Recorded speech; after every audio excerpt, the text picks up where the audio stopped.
How streaming can avoid the same fate as cable TV. Streaming networks were the center of attention last month when the television industry, or, more accurately now, the entertainment industry, staged its annual ritual known as the upfronts. Longtime attendees of these affairs surely felt some sense of disorientation, because the upfronts were invented as grandiose presentations by broadcast networks to unveil their upcoming wares for ad buyers. But companies like Universal and Disney seem to spend much more time talking about offerings like the latest Marvel on Disney+, She-Hulk, Attorney at Law, or the Star vehicle on Peacock, Bupkis, starring Pete Davidson and Edie Falco, than anything upcoming on the company's respective television networks, ABC and NBC. The program distributors, what used to be called studios, are trying to navigate a marketplace that is not entirely sure where it's going. Streaming was expected to take over as the be-all, end-all of not just TV, but also the film industry. But the sudden crash for Netflix, the industry leader, in both subscribers and stock price, has the business collectively hitting the pause button. After all, who knows whether an overall better idea than streaming is only a few years away. At least some of the big bets on streaming are being hedged by the inclusion of ads, which may be smart, because it lessens a company's dependence on subscriptions, and users already have a number of options to choose from. Being overly confident about the business of putting entertainment into American homes has led some businesses into dark places. Just look at radio, and more recently, cable TV. The pattern over the past century has revealed a continuum of sorts. Hugely successful media giants dominating the entertainment scene, growing fat and cocky, dismissive of upstart competitors, followed by a humbling slide toward marginalization, if not outright irrelevance. This continuum has played out in the entertainment business since the early 20th century.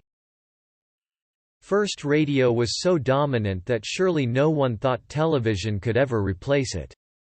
Then broadcast TV was such an enormous presence in American life. Some network executives dismissed cable TV as destined to be small-timey forever. CBS regularly presented futuristic presentations that forecast little impact on the network business from cable. Cable once had what looked like the most potent business model of all: monopoly franchises in localities, which compelled consumers to pay for bundles of channels, some, or many, of which they didn't even want.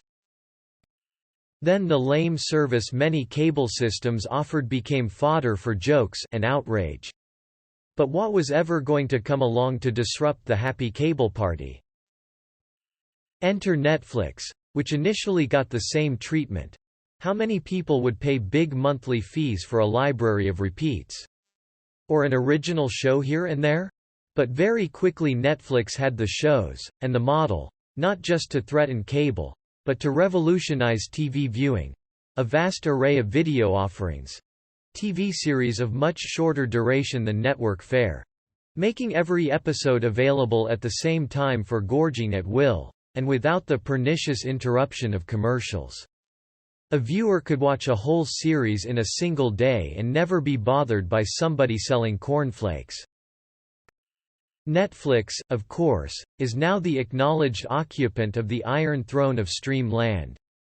And yet, it's already encountering the latest case of uneasy lies the head that wears a crown. In April, the company reported that it lost 200,000 subscribers in the first quarter of 2022, and that it expects to lose 2 million more in the second quarter. It lost $50 billion in market cap on the news. There could be a number of reasons for the huge subscriber drop, but the biggest seems to be increased competition, with a slew of companies with great resources and deep libraries of content entering the streaming world in recent years, including Disney, Universal and Warner Bros. Discovery, the parent company of CNN. And with so many streaming services now available, an awareness seems to be sinking in.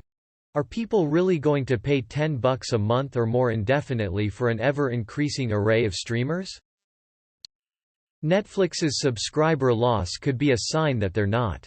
And it doesn't help Netflix that its expenses are hugely high, mainly from the effort to keep grinding out talked-about TV shows and movies.